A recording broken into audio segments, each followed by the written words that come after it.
Hi everyone, it's Lance here, Best Dave MTB, and today is going to be truly awesome. We're here for the final round of the UCI Downhill World Cup, and this is in a new track here in Auckland, New Zealand, in the Waitakere Range. It's got all the top riders here, so why don't we go and do a quick track walk and see what they think of the track.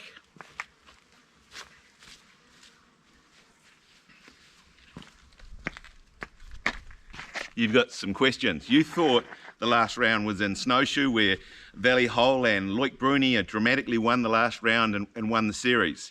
But no, there's an extra round, and this is the coveted one. You may have heard of the rainbow striped jersey and everyone wanting to win that and getting to wear it for the whole year. But actually what they really covet is this one here. This is what the guys want to be able to wear next season, and that is if they win the bonus round, the invitational round here in New Zealand. So anyway, let's go and have a look at the track.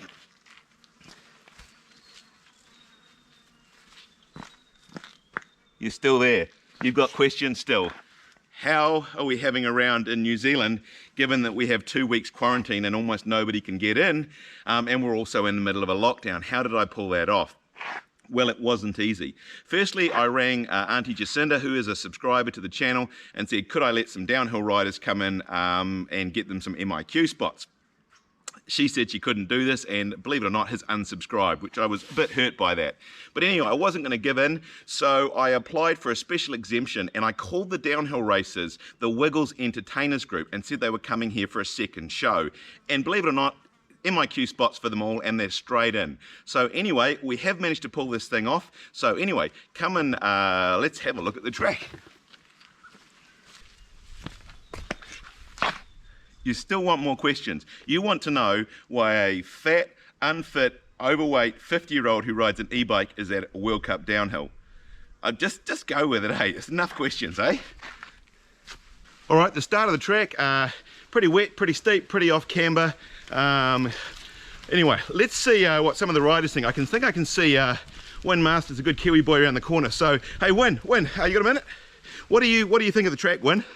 Yeah, it's full on the whole way, and it's quite steep the whole way down, so you're kind of hard on the brakes and you take quite a few hits on the way down. So yeah, it's fun to be here. The track's always good, and the crowd, hopefully we get a crowd this week, it sounds like, so that'll be amazing. By the time you get to where we're standing right here, we'll be doing like 100 miles an hour. All right, next bit of the track, a bit of a S-bend here, kind of steep, kind of hard to walk. Hey, there's Troy up there. Troy, I know it's not exactly Aussie conditions, but what do you think of the track? Something fresh, something new, you'll cut in, soft. There's a nice cow shit right in the middle of it, which is awesome. All right, another fun bit of track here. Bit of a tricky route to get over. It'll be interesting to see what line the pros take. Here's Danny Hart. He's good in the wet. Let's see what he thinks. Hey, Danny, you got a minute? I think it looks good. The top leg, the dirt looks really good right now. Down here, it's going to get interesting, I think, with this loam, and there's going to be lots of tree roots underneath. The track's going to be slippy, sketchy. I think people are going to be going pretty slow the first 2-3 runs.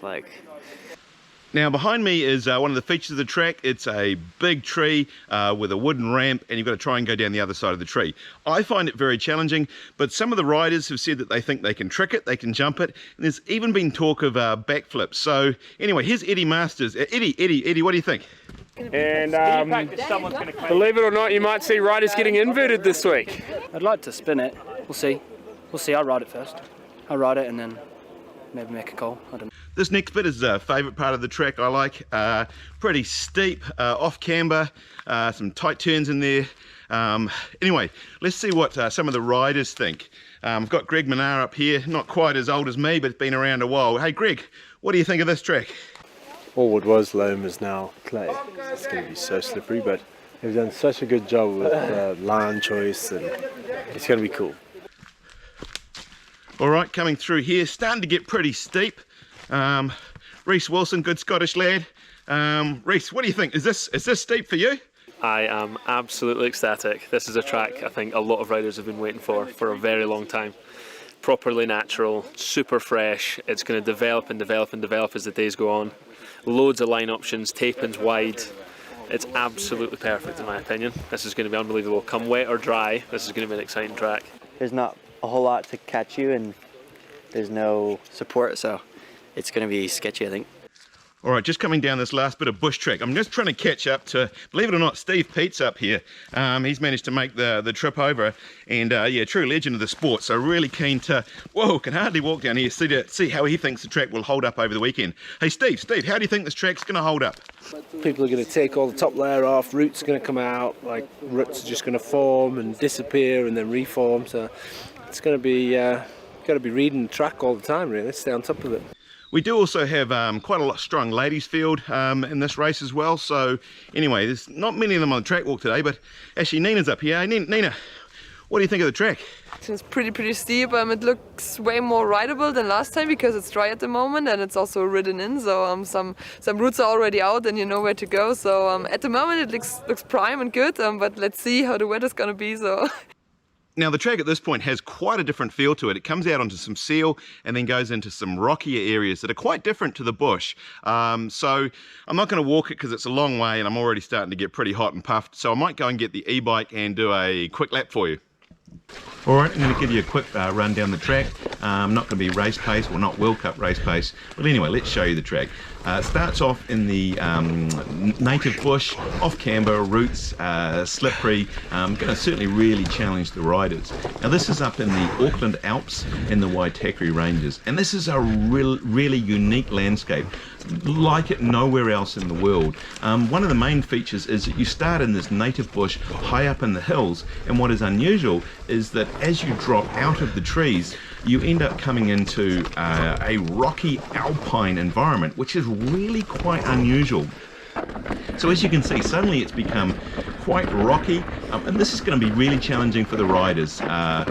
What tyre pressures to run, what suspension setup, with such a changeable environment. Beautiful scenery, as I say, we're very lucky to have this up in Auckland. And then believe it or not, we end up coming, once we get below the rocky area, we come onto this big boardwalk. And this has been built to get over, as you can see how wet it is in this area. Unusual for a World Cup downhill track to have this type of thing, but great fun to ride. Not that hard to ride, but you wouldn't want to go off the edge. And then, believe it or not, we're into the bike park in the Waitakere Ranges. Berm corners, jumps. Again, going to make it really challenging for the riders to know just what sort of tyre pressures to run, because as you can see, it's really quite dry here compared with what it was like up in the higher sections of the Auckland Alps. And then finally below that, once we come out of the bike park, end up dropping back down into the tree line again. And I've managed to catch up here. I think it's Finn Isles in front of me. I don't think he's going flat out, but I'm pretty chuffed that I can keep up with a pro downhill racer, even if it is just in practice and he's just getting a feel for the track. But yeah, quite a different sort of feel to this bit of the track, quite fast and flowy. And this bit was really weird. I had the GoPro on Hero 8 and suddenly the settings changed and it clicked over to a Hero 1. But anyway, coming down to the finish, unfortunately no crowds due to COVID, but it's still pretty amazing to drop into the finish here, and I'm going to get that gondola straight back up to the top and be back up the top of the Waitakere Ranges. Now, my favourite mountain bike YouTuber is Ben Cathro. I love the videos he makes, but unfortunately he couldn't get an MIQ spot, and so Pink Bike have asked me if I will do some track analysis instead. Now, me and Ben, we are incredibly similar, I think. Well, apart from him being a lot younger than me and taller, and he's a lot better on a bike, and he makes really good videos, but and being Scottish, but apart from that, the similarities are uncanny. But I love what he does, and so what I'm going to try and do is show you a major line choice here and see which is fastest. Okay, as you come down the track, big decision to make. There is a tree and a rock right in the middle of the track. You can go left, which is pretty tight and narrow but direct, or take the long line around the outside of the rock, which kind of sets you up into the corner better because the next section is a kind of tight hairpin through the trees. Which line is fastest? Okay, we've got Troy Brosnan, last year's winner in the lucky jersey, and Greg Minnaar taking that outside line. Now that outside line could be harder to get onto, yeah, foot down there, bit of dabbing. In fact, this next rider, yeah, he got it completely wrong. Okay, let's look at our fastest two riders. We've got Loic Bruni taking the inside line and Danny Hart going high. Loic immediately comes into the lead, but can Danny catch him now? It's going to be close. It's going to be really close, but Loic's there first by 0.4 of a second. Yep, looks like that inside direct line is going to be the one for the racers to take. Well, what do you think about that for a track? Even the pros were struggling on some of those steep, off-camber, slippery routes. All the race coverage is on this weekend on Red Bull TV, so don't forget to watch out for that. If you love the video, love it if you subscribe, thumbs up, like. Always love hearing your comments. Yeah, you've got questions? Yeah, you probably do have it. No, there is no UCI points for this one. No, Jacinda didn't really unsubscribe. Yes, my wife did have to wash all those shirts. And yeah, but anyway, it's lockdown. What am I supposed to do? But anyway, if you like me making these crazy videos, let me know. Otherwise, I might go into hibernation for a while and wait till I can actually go out for a real ride. Anyway, love you guys. We'll see you on the next one. Oh, geez, are you still watching? You must be either seriously bored or a super fan. I'm going to go with super fan. I do have one tiny thing to admit about that video. Small sections of the track I showed you weren't actually in the Waitakere Ranges. I thought I'd better just point that out, just because some of you are probably gagging to ride that trail because that looks pretty impressive. But given that we're in lockdown, it did give me a chance to look at some of the previous rides I've done, and I thought I'd let you know where those tracks were. So obviously, my back garden, that was pretty obvious. Second bit of track was actually Top of the World in Whistler. Dad's Army went there 2019 before COVID outbreak. Epic trip, that one. Top of the World, one of my favourite tracks. It's not maybe the next best track to ride, but beautiful scenery, amazing to be up there in the alpine environment. After that, that big boardwalk, that was in Fort William. And my claim to fame here is that I actually did the World Cup downhill track down there. And I made a video of that.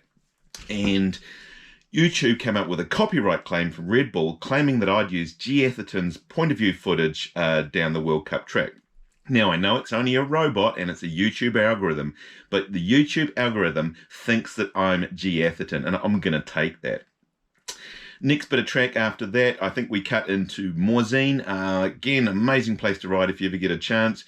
I think you can ride Morzine, Leger, Avoria, Linderays, Chatel, all on one lift pass. In fact, I made a video, I think, 10 did 10 chairlifts in one day. So that's a pretty cool place. Final bit of track was, well, not quite the final, but the second to last bit was Finale Liguria, right on the coast in Italy. Amazing place to ride again. You're actually at the beach, and then you go up into the hills and you do some amazing riding. Really looking forward to going back there with an e-bike because there is no chairlift. So the rides I did went on a sort of organised thing in a van, but they're still pretty cool.